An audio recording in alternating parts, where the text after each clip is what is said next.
Hello बच्चों, good morning. आज की तारीख है 3 अगस्त 2024। आज के करंट अफेयर क्वेश्चन और ललन टॉप प्रश्नों में आप सभी का स्वागत है। बच्चों, आज हम सॉल्व करेंगे सबसे पहले 3 अगस्त के करंट अफेयर क्वेश्चन, जिसमें आप सभी को 10 नए करंट अफेयर क्वेश्चन और हर प्रश्न के नीचे 3 से 4 ललन टॉप प्रश्न देखने को मिल जाएगा। तो यहाँ से कम हम 50 क्वेश्चन को करने वाले हैं। फिर इसके बाद हम पढ़ेंगे उत्तर प्रदेश स्पेशल से संबंधित 20 क्वेश्चन सॉल्व करेंगे, जिसमें आप सभी को 20 क्वेश्चन देखने को मिलेगा, जो कि यूपी पुलिस के लिए बहुत ही महत्वपूर्ण होगा। फिर इसके बाद हम करंट अफेयर क्वेश्चन का रिवीजन करने वाले हैं, जो कि 5 से 6 महीने पुराने करंट अफेयर क्वेश्चन हैं, उनका रिवीजन करेंगे, जिसमें आप सभी को 20 क्वेश्चन देखने को मिल जाएगा। तो इतना कंटेंट करने में बच्चों हमें 30 से 35 मिनट लग जाएगा। अगर वीडियो अच्छी लगेगी तो लाइक, शेयर, कमेंट जरूर करें। तो चलिए शुरू करते हैं अपने 3 अगस्त के दैनिक समसामयिक सभी प्रतियोगी परीक्षाओं के लिए महत्वपूर्ण प्रश्न। पहला प्रश्न हमारा है, हाल ही में भारत सरकार ने गुजरात में राष्ट्रीय समुद्री विरासत परिषद विकसित करने के लिए किसके साथ समझौता किया है? तो इसका सही जवाब हो जाएगा ऑप्शन सी, वियतनाम के साथ समझौता किया गया है। इसकी व्याख्या देखें तो भारत और वियतनाम के बीच में एक समझौता हुआ है, और यह समझौता कहाँ हुआ है? तो हैदराबाद हाउस, नई दिल्ली में यह समझौता हुआ है। किसको लेकर समझौता हुआ है? तो राष्ट्रीय समुद्री विरासत परिषद को विकसित करने के लिए लोथल, गुजरात में यह विकसित किया जाएगा। इसके लिए समझौता कहाँ किया गया है? तो दिल्ली में किया गया है। इस राष्ट्रीय समुद्री विरासत परिषद में नौसेना संग्रहालय, पर्यटन स्थल जो है विकसित किए जाएंगे, और यह कौन करेगा? तो भारत और वियतनाम मिलकर करने वाले हैं। नेक्स्ट है, लोथल स्थान किस नदी के किनारे स्थित था? तो इसका सही जवाब हो जाएगा लोथल, जो कि सिंधु घाटी सभ्यता का एक प्राचीन स्थल है। यह भोगवा नदी के किनारे स्थित है। हनोई पूछे, हनोई किसकी राजधानी है? तो वियतनाम की राजधानी है हनोई। लल्लन टॉप प्रश्न में देखते हैं बच्चों। पहला प्रश्न हमारा है, हड़प्पा सभ्यता की खोज किसने किया था? तो हड़प्पा सभ्यता की खोज पूछे किसने किया था? तो इसका सही जवाब हो जाएगा दयाराम साहनी ने हड़प्पा सभ्यता की खोज करी थी, 1921 में करी थी। हड़प्पा सभ्यता को आद्य ऐतिहासिक कहते हैं, और इसके साथ साथ कांस्य युगीन सभ्यता भी कहते हैं। मोहनजोदड़ो की खोज पूछे किसने किया था? तो रखाल दास बनर्जी ने किया था, और कब किया था? तो 1922 को किया था। नेक्स्ट प्रश्न है, मनके बनाने के कारखाने कहाँ से मिले हैं? तो चन्हुदारों से मिले हैं। जुते हुए खेत के प्रमाण कालीबंगा से मिले हैं। और घग्गर नदी के किनारे पूछे कौन सा शहर स्थित था? तो यह कालीबंगा स्थित था। दूसरा प्रश्न हमारा है, हाल ही में WTO की व्यापार सांख्यिकी 2023 रिपोर्ट के अनुसार वैश्विक कृषि निर्यात में भारत को कौन सा स्थान मिला है? तो वैश्विक कृषि निर्यात में भारत को 8वां स्थान मिला है। ऑप्शन बी हमारा सही हो जाएगा। इसकी व्याख्या देखें तो व्यापार सांख्यिकी रिपोर्ट 2024, यह व्यापार सांख्यिकी रिपोर्ट 2023 किसने जारी किया है? तो WTO यानी वर्ल्ड ट्रेड ऑर्गेनाइजेशन ने जारी किया है। अगर बात करते हैं इस रिपोर्ट में वैश्विक कृषि निर्यात में पूछे किसका स्थान प्रथम है? तो पहला स्थान है वैश्विक कृषि निर्यात में यूरोपीय संघ का है, दूसरा स्थान है USA का, और 8वां स्थान है अपने भारत का। भारत जो है 2023 में $51 मिलियन का जो है निर्यात किया है, जो कि 2022 की तुलना में 2023 में कम किया गया है। तो व्यापारिक सांख्यिकी रिपोर्ट के अनुसार वैश्विक कृषि निर्यात में भारत को कौन सा स्थान मिला है? भारत को 8वां स्थान मिला है।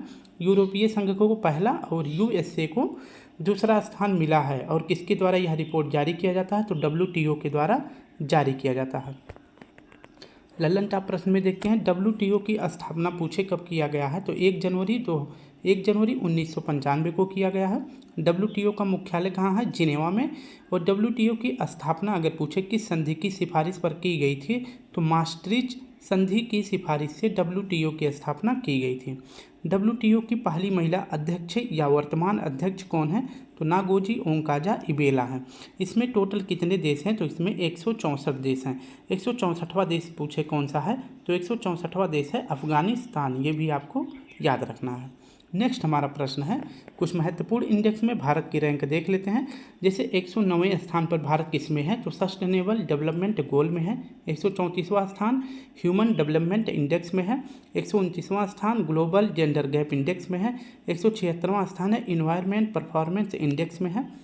हंगर इंडेक्स यानी भुखमरी में भारत की रैंक है 111। प्रेस फ्रीडम इंडेक्स में भारत की रैंक है 159। तीसरा प्रश्न है, हाल ही में G20 संगठन ने किस देश के अरबपति कर प्रस्ताव को स्वीकार किया है। तो G20 शिखर सम्मेलन अगर पूछे 2024 का कहाँ पे होने वाला है, तो यह ब्राज़ील में हो रहा है। यहीं पर एक विधेयक जो है ब्राज़ील के द्वारा पारित किया गया है जिसका नाम है अरबपति कर, यानी कि जिस देश में सबसे ज़्यादा अरबपति हैं उनके द्वारा जो है 2% जो है उनसे टैक्स लिया जाएगा। इसके बारे में देखते हैं। G20 2024 इसका आयोजन पूछे कहाँ किया जा रहा है, तो ब्राज़ील में किया जा रहा है और ब्राज़ील के द्वारा एक प्रस्ताव पारित किया गया है जिसमें अरबपति कर यह प्रस्ताव पारित किया गया है। इसमें यह बताया गया है जिस भी अरबपति के जो भी G20 में शामिल सदस्य देश हैं उनके देश में अगर जितने भी अरबपति हैं अगर उनका जो है संपत्ति $1 बिलियन से अधिक है, अगर उनकी संपत्ति $1 बिलियन से अधिक है तो उनको जो है 2% का टैक्स देना पड़ेगा।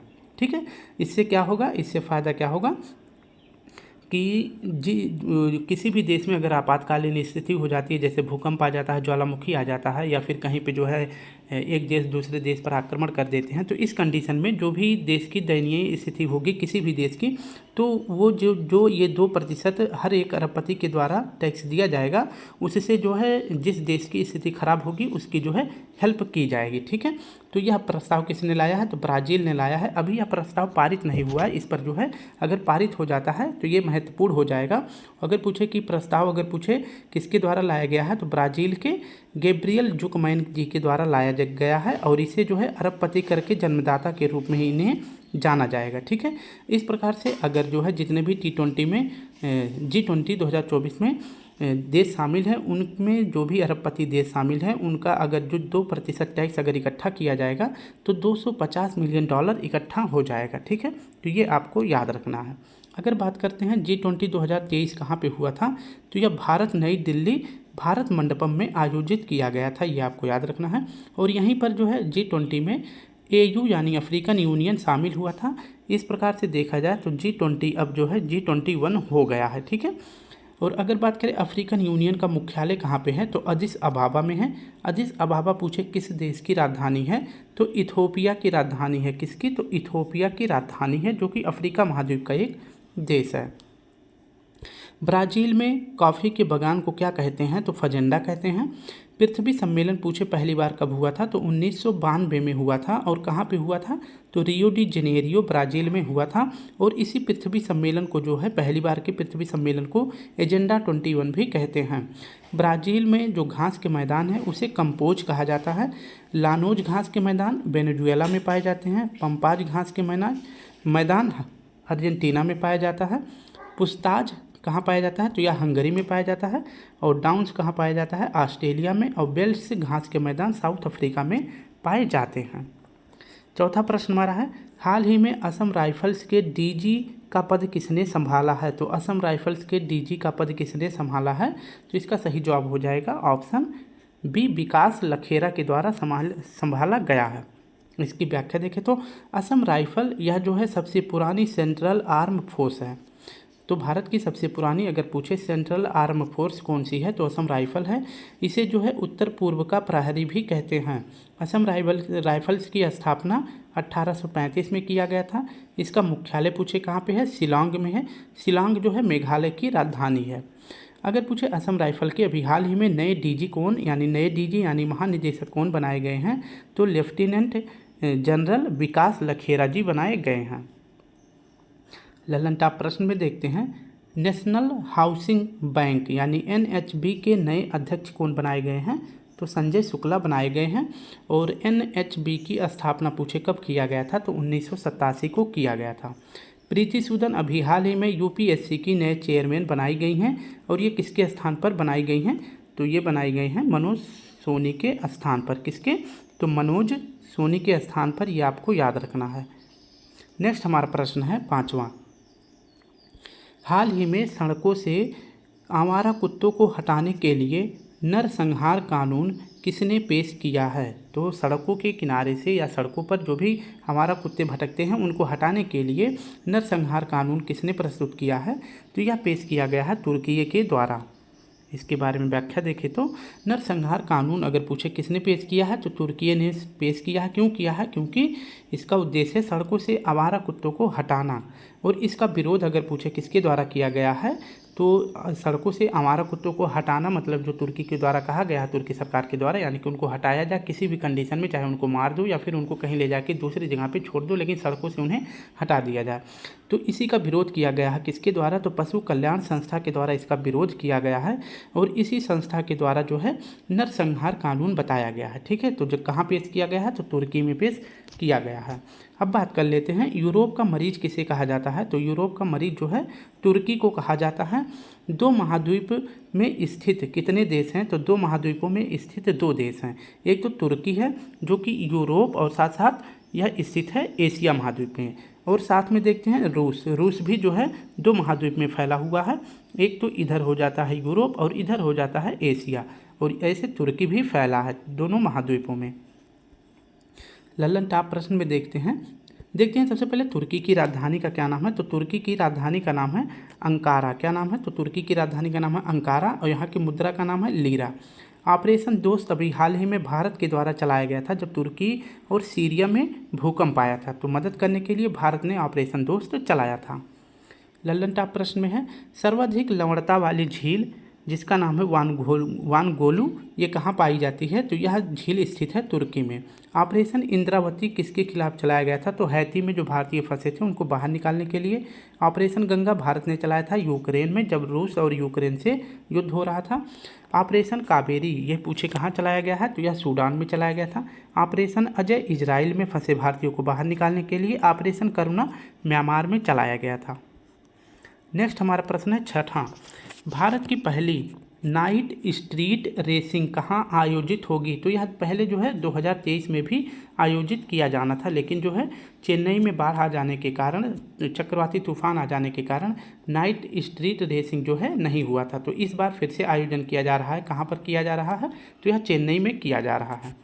तो नाइट स्ट्रीट रेसिंग इसका आयोजन पूछे भारत में पहली बार किया जा रहा है, और कहाँ पर किया जा रहा है? तो चेन्नई तमिलनाडु में किया जा रहा है, और इसके लिए जो है 3.5 किलोमीटर लंबा ट्रैक भी बनाया गया है, ये आपको याद रखना है।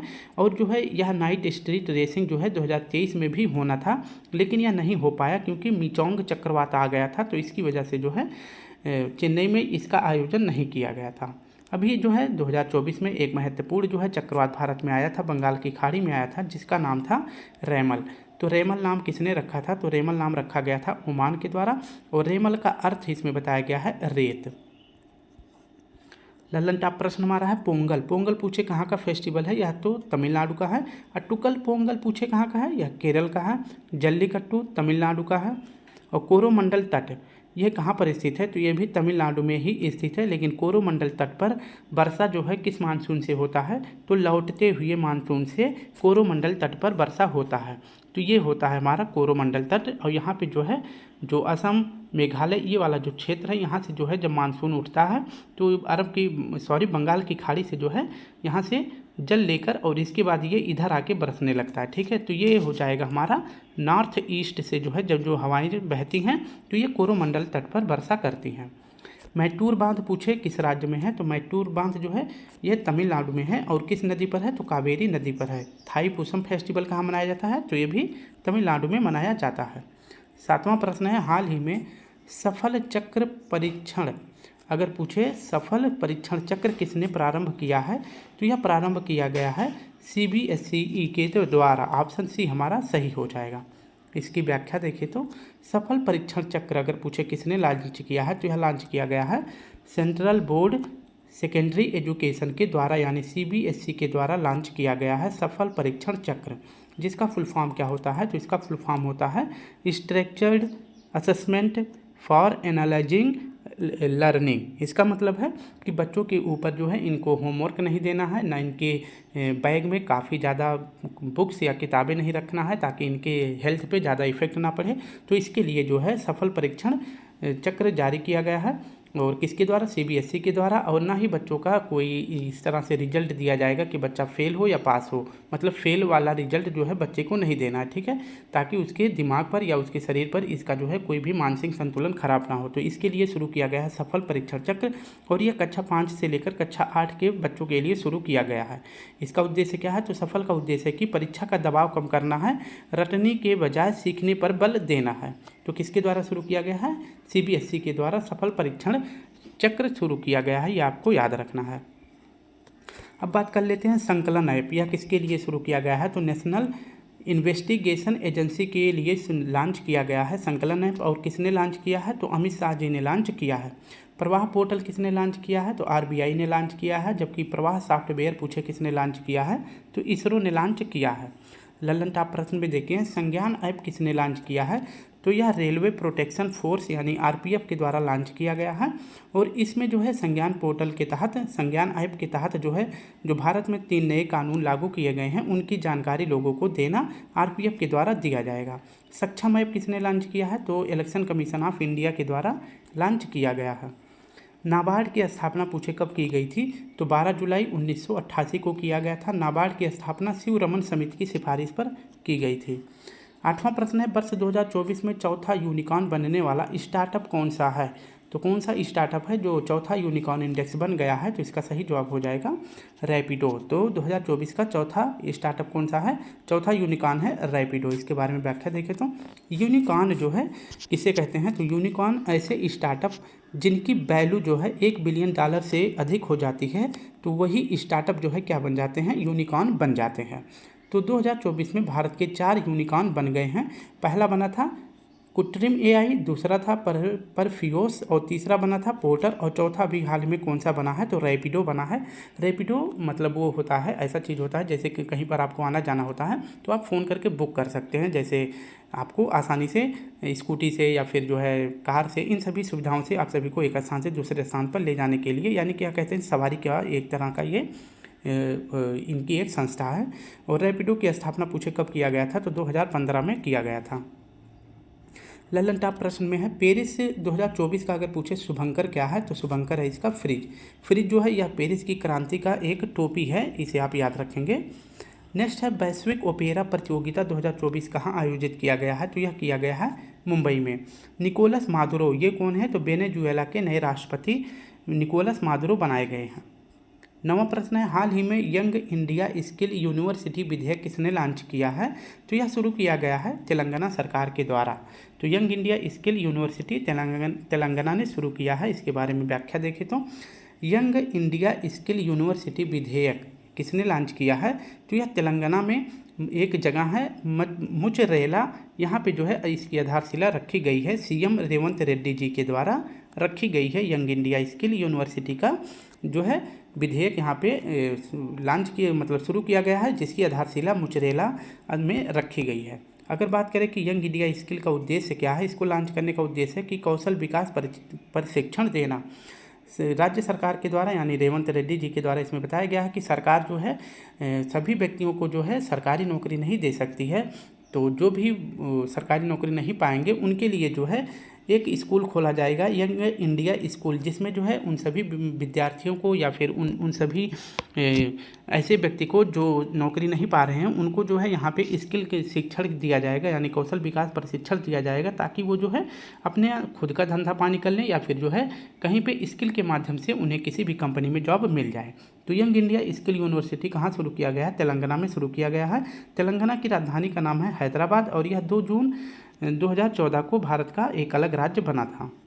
ललन टॉप प्रश्न में है, किसी भी बिल पर राष्ट्रपति की अनुमति का उल्लेख, यानी कोई बिल जो है अगर पास होकर राष्ट्रपति के पास सिग्नेचर के लिए आता है तो किस अनुच्छेद के तहत आता है, तो अनुच्छेद 111 के तहत आता है। और इसके तहत जो है राष्ट्रपति उस बिल पर जो है सिग्नेचर कर सकते हैं या फिर जो है उसे वीटो पॉकेट कर सकते हैं, यानी कि जो है उसे पॉकेट वीटो यानी अपनी जेब में रख सकते हैं, या फिर उसको जो है सिग्नेचर करके फिर वापस जो है उसको जो है एक्ट बना सकते हैं, या फिर वो सिग्नेचर नहीं कर सकते हैं। तो ये इनके पास 3 से 4 ऑप्शन होता है, एक तो सिग्नेचर का, एक तो वीटो पावर का, एक तो उस पर जो है साइन करे ये साइन करके उसको वापस मतलब विधेयक बना दें, या फिर उसे वो कुछ भी ना करें। ठीक है, तो इस प्रकार का अनुच्छेद उनके पास होता है। अनुच्छेद 111 के तहत राष्ट्रपति किसी भी विधेयक पर अपने विचार को व्यक्त कर सकते हैं, और यही अधिकार जो है अगर पूछे राज्य सरकार को किस अनुच्छेद के तहत दिया गया है, तो अनुच्छेद 200 के तहत दिया गया है।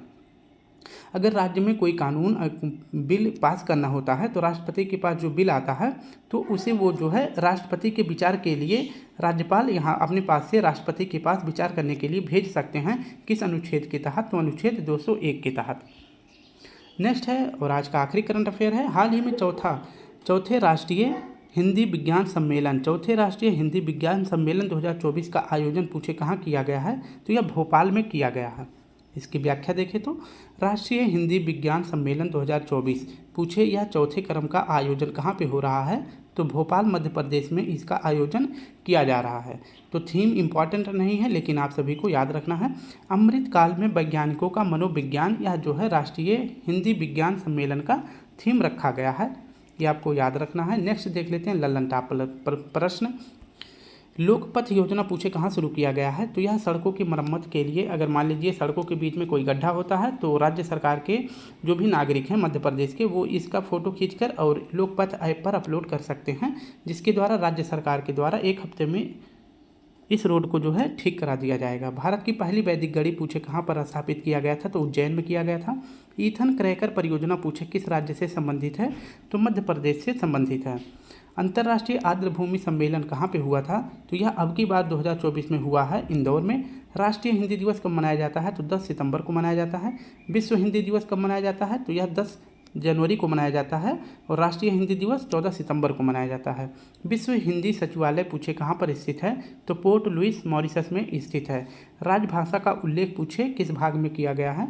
तो भाग का नाम है भाग 17 में राजभाषा का उल्लेख किया गया है, और अनुच्छेद पूछे तो 343 से लेकर 351 के बीच में किया गया है।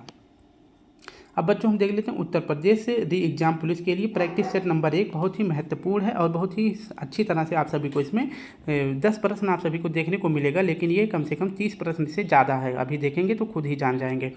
पहला प्रश्न, उत्तर प्रदेश में सर्वप्रथम किस पक्षी विहार की स्थापना की गई थी? तो इसका सही जवाब हो जाएगा नवाबगंज पक्षी विहार। अगर पूछे इसकी स्थापना कब की गई थी? तो इसकी स्थापना की गई थी 1957 को किया गया था। और पूछे नवाबगंज पक्षी अभ्यारण्य किस जिले में है? तो यह उन्नाव में है, जिसका नाम अब नया नाम रख दिया गया है चंद्रशेखर आज़ाद पक्षी विहार, इसका नाम रख दिया गया है। लल्लन टॉप प्रश्न में देखते हैं, उत्तर प्रदेश का राजकीय वृक्ष पूछे क्या है? तो अशोक है। राजकीय पशु क्या है? पूछे तो बारहसिंगा है। और राजकीय पक्षी पूछे तो क्या है? सारस, जिसे क्रोंच भी कहते हैं। उत्तर प्रदेश का अगर राजकीय खेल पूछे तो हॉकी है। और राजकीय पशु पूछे क्या है? राजकीय पुष्प पूछे क्या है? तो पलाश है, जिसे टेसु भी कहते हैं। उत्तर प्रदेश की सबसे लंबी नहर पूछे कौन सा है? तो शारदा नहर है, जिसकी टोटल लंबाई कितनी है? तो 350 किलोमीटर है, ये आपको याद रखना है। गोरखपुर अगर पूछे किस नदी के तट पर स्थित है? तो गोरखपुर जो है राप्ती नदी के तट पर स्थित है, और ये आगे चलकर जो है सरयू नदी में मिल जाती है, जो अयोध्या से गुजरती है। ठीक है, कहाँ से? तो सरयू नदी से मिल जाती है, ये आपको याद रखना है। चौधरी चरण सिंह स्टेडियम उत्तर प्रदेश के किस जिले में स्थित है? तो यह मुजफ्फरनगर में स्थित है। अगर वहीं बात करते हैं चौधरी चरण सिंह हवाई अड्डा अगर पूछे किस जिले में स्थित है? तो यह स्थित है लखनऊ में, जो कि प्रदेश की राजधानी भी है। लल्लन टॉप प्रश्न देखें तो उत्तर प्रदेश की पहली महिला मुख्यमंत्री कौन बनी थी? तो यह बनी थी सुचेता कृपलानी जी, ये आपको याद रखना है। और उत्तर प्रदेश के पहले मुख्यमंत्री पूछे कौन बनाए गए थे पुरुष में? तो गोविंद बल्लभ पंत जी बनाए गए थे। उत्तर प्रदेश के किस स्थान का दशहरी आम विश्व प्रसिद्ध है? तो दशहरी आम कहाँ का विश्व प्रसिद्ध है? तो इसका सही जवाब हो जाएगा मलिहाबाद का, ऑप्शन सी हमारा सही हो जाएगा। और वहीं पूछे कि लंगड़ा आम कहाँ का फेमस है? तो यह बनारस का फेमस है। नेक्स्ट हमारा है उत्तर प्रदेश का न्यूनतम साक्षरता दर वाला जिला अगर पूछे कौन सा है? तो यह श्रावस्ती है। उत्तर प्रदेश का सबसे अधिक अगर या सबसे ज़्यादा साक्षरता वाला जिला पूछे कौन सा है? तो गौतम बुद्ध नगर है। सबसे कम साक्षरता उत्तर प्रदेश के किस जिले की है? श्रावस्ती। और सबसे अधिक पूछे तो गौतम बुद्ध नगर की है। उत्तर प्रदेश की प्रथम महिला राज्यपाल कौन थी? तो ये बनाई गई थी सरोजिनी नायडू जी, ऑप्शन डी हमारा सही हो जाएगा। इनकी समयावधि क्या कब तक है? तो 1947 से लेकर 1949 तक ये उत्तर प्रदेश की राज्यपाल बनाई गई थी। उत्तर प्रदेश में यूरेनियम किस जिले में पाया जाता है? तो उत्तर प्रदेश में सबसे अधिक यूरेनियम ललितपुर में पाया जाता है। पायराइट्स पूछे किस जिले में पाया जाता है? तो यह सोनभद्र में पाया जाता है।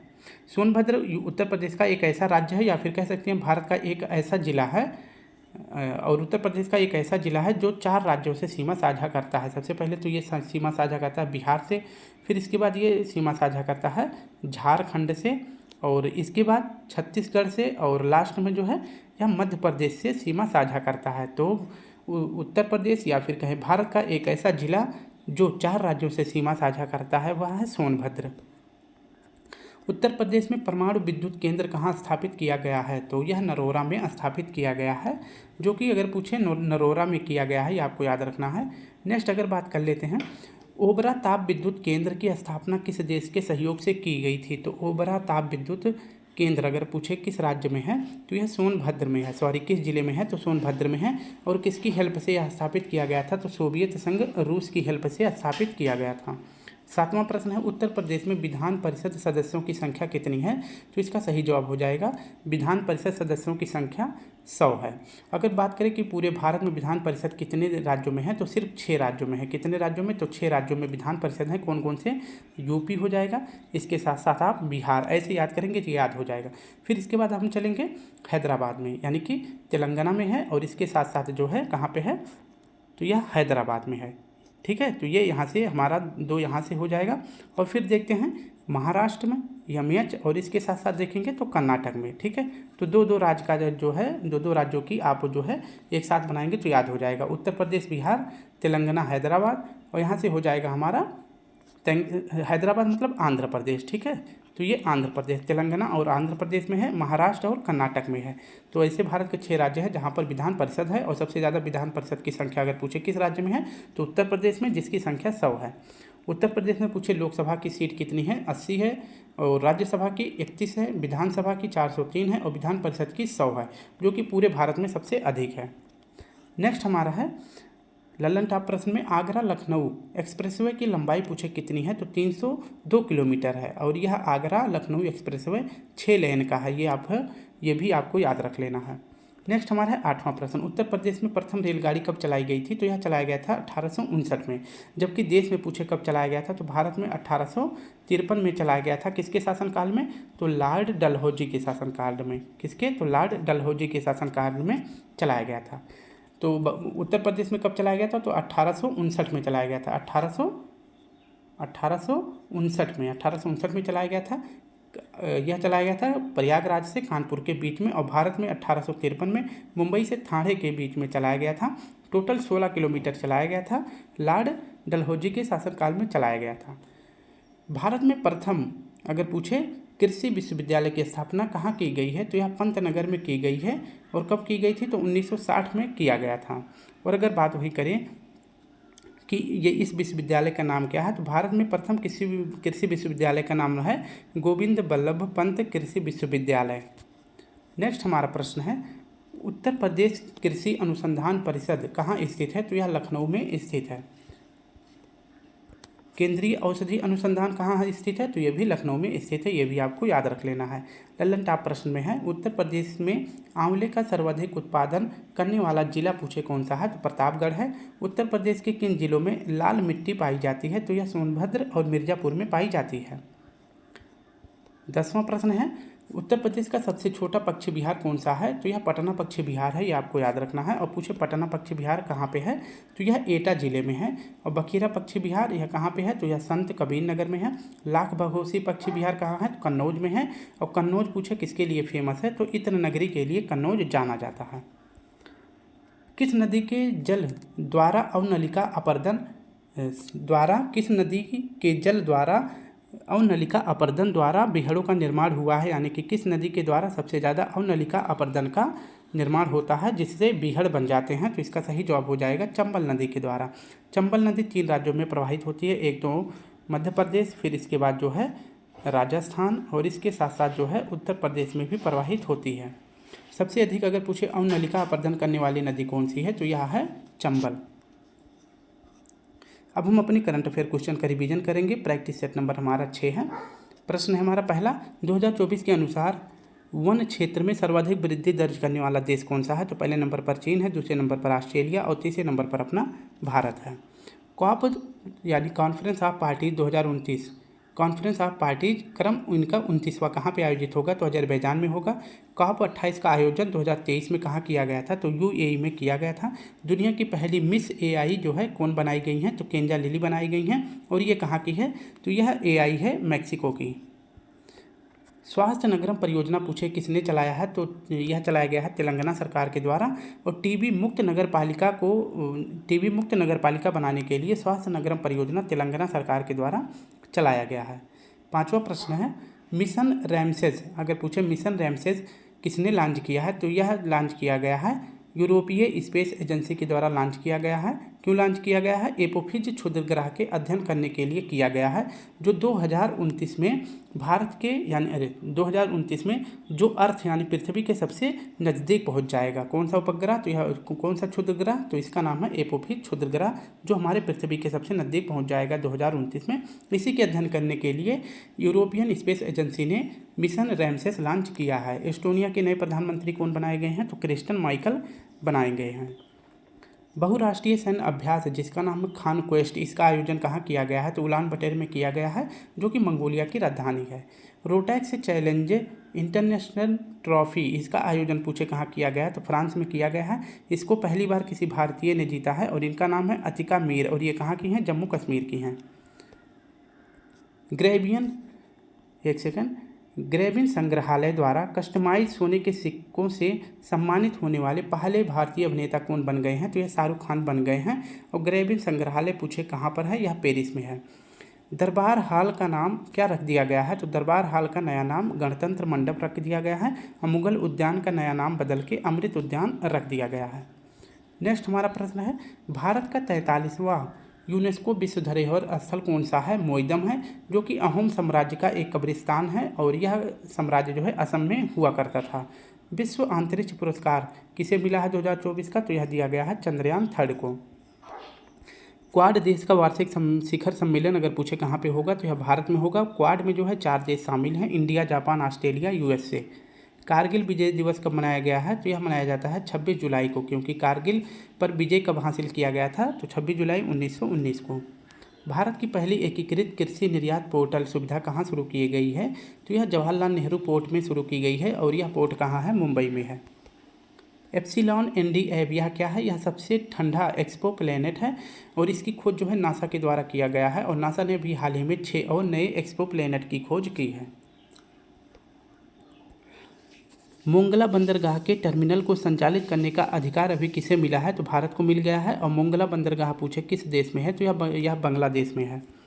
इकोजेन क्या है? तो यह एशिया का पहला ग्रीन जिंक ब्रांड है, और इसको लॉन्च किसने किया है? तो हिंदुस्तान जिंक लिमिटेड ने लॉन्च किया है। पेरिस ओलंपिक 2024 में भारत के लिए पहला पदक किसने जीता है? तो मनु भाकर जी ने जीता है। ये हरियाणा झज्जर की हैं, और इन्होंने निशानेबाजी में 10 मीटर एयर पिस्टल में भारत के लिए पहला ब्रॉन्ज मेडल 2024 के पेरिस ओलंपिक में जीता है। आज का आखिरी प्रश्न हमारा है सर्च जीपीटी अगर पूछे किसके द्वारा लॉन्च किया गया है? तो ओपन एआई के द्वारा लॉन्च किया गया है, और इसी के द्वारा चैट जीपीटी भी लॉन्च किया गया था। तो स्टूडेंट, अगर वीडियो अच्छी लगे तो लाइक शेयर कमेंट जरूर करें। अगर वीडियो में कोई दिक्कत हो तभी हमें कमेंट बॉक्स में ज़रूर बताएं। कल फिर मिलते हैं एक नए टॉपिक के साथ। तब तक के लिए आप सभी को प्यारा सा जय हिंद, जय भारत।